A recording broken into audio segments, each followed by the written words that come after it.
All right, good morning. I just want to read my blessing. One with the love of God, I am comforted and I comfort others. The love of God surrounds, enfolds, and comforts me. Pretty good. Okay, we're going to do something a little different. Everybody stand up if you're able. Stand up. Bring your hands into prayer. Plant your feet on the ground. Take a deep breath in. Extend your arms up above you. All the way, reach all the way up.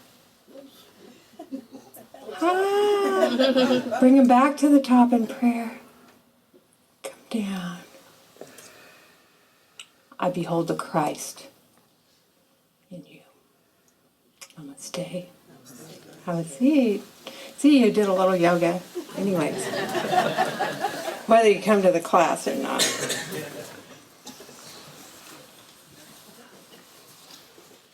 So the title of my talk is The Love You Give is the Love You Keep.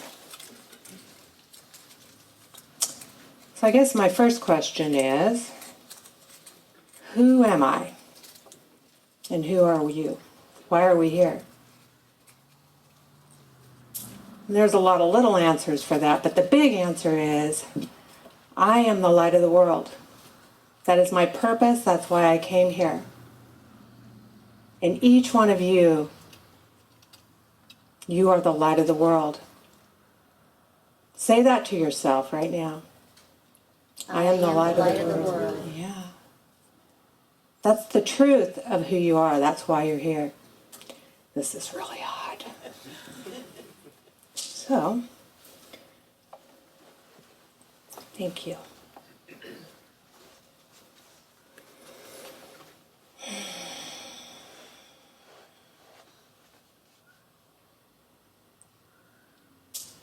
I just have to behold all the love that I see.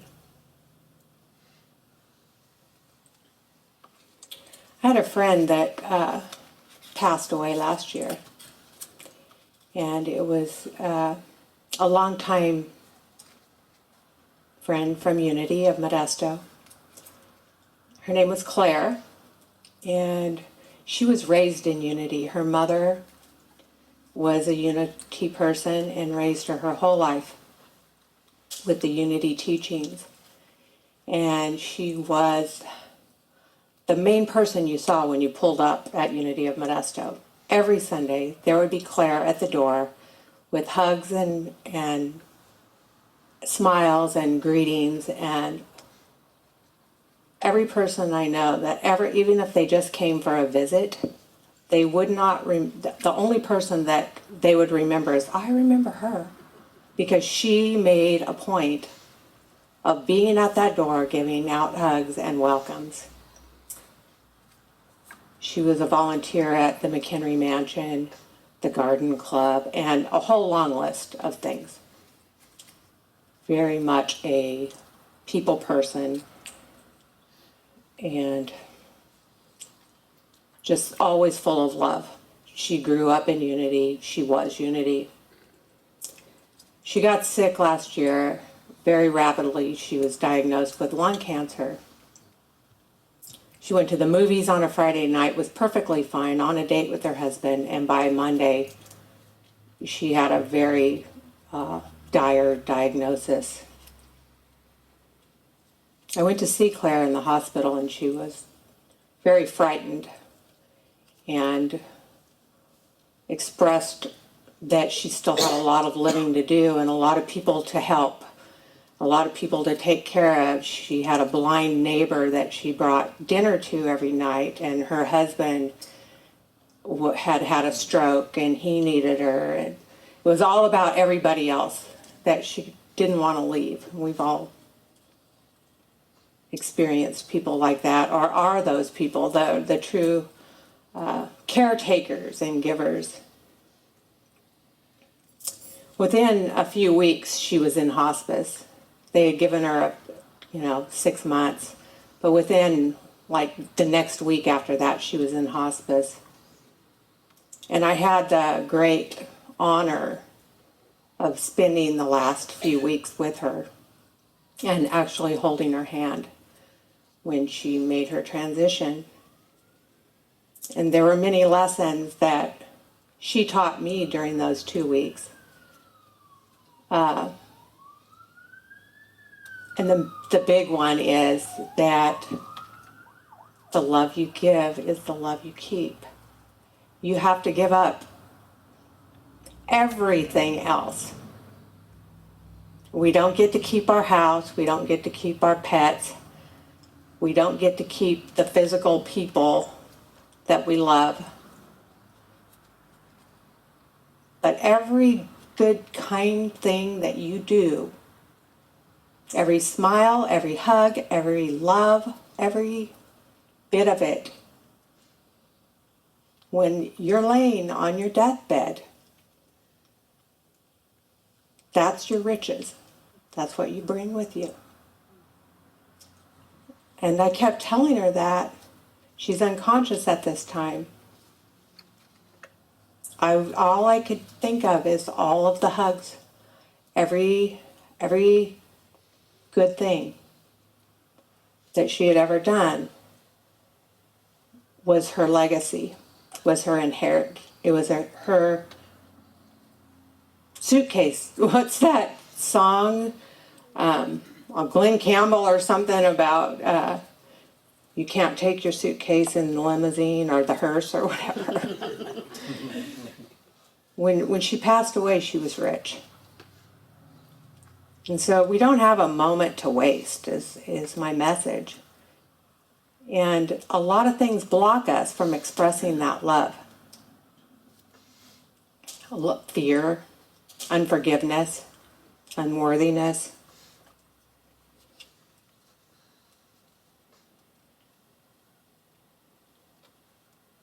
So how do we let all that go?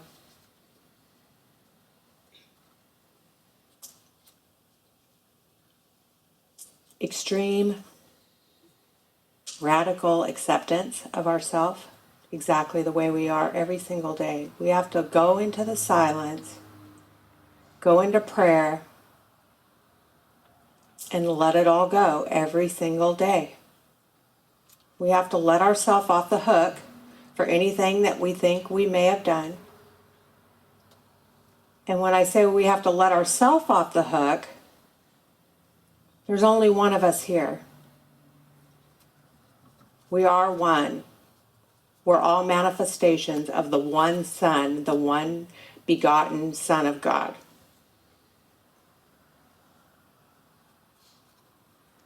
You say Jesus is the Messiah, Jesus came to save us. Jesus came to tell us that we are exactly like him in potential.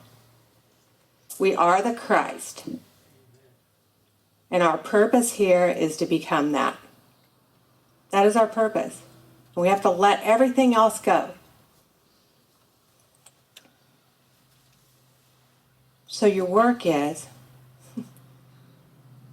every single day when you wake up in the morning, let go of all unforgiveness, every single bit of it, and go forward in this brand new, beautiful, pristine day and be the Christ. And that starts with loving yourself and then seeing yourself in every single person, because we are one. We are one. I haven't said a thing I wrote on here. So what do we need to release? We need to release everything.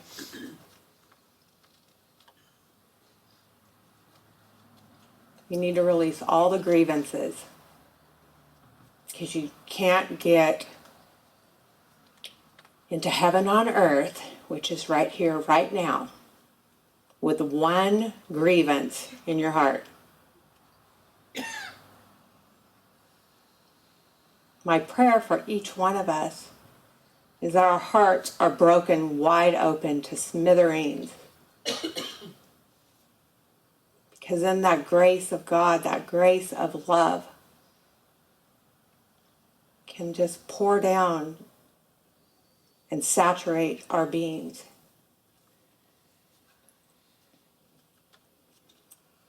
You are the light of the world. That's why you came here. That's what you came to do and be. You don't have to go anywhere. You don't have to be anything other than who you are right now. You're perfect exactly the way you are. You're good enough. You are enough. You're beautiful. You are the light of the world. You are the Christ.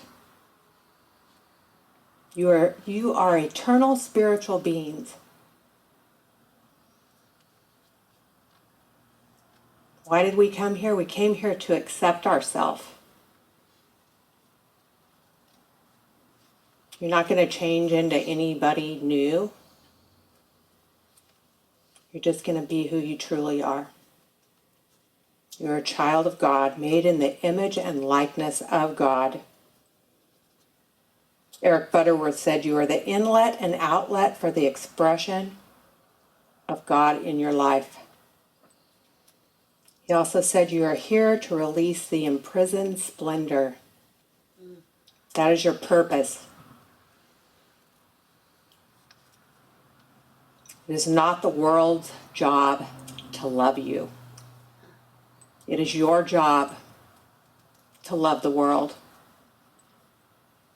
starting by recognizing who you are and practicing the presence of the Christ. The Christ in me, the hope of glory. Charles Fillmore was reported to say on his deathbed that Christ in me, the hope of glory, is the greatest thing that was ever written in the Bible. That's what they said he said.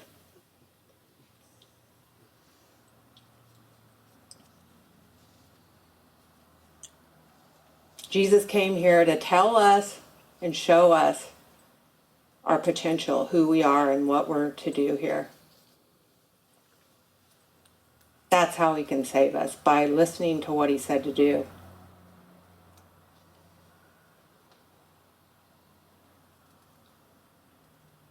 You are the light of the world.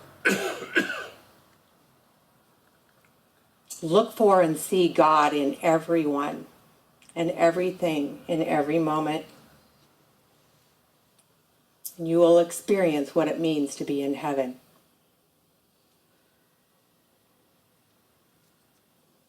You are the light of the world. So go out there and demonstrate it. Be the light.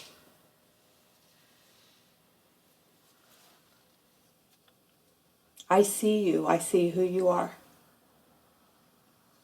Namaste.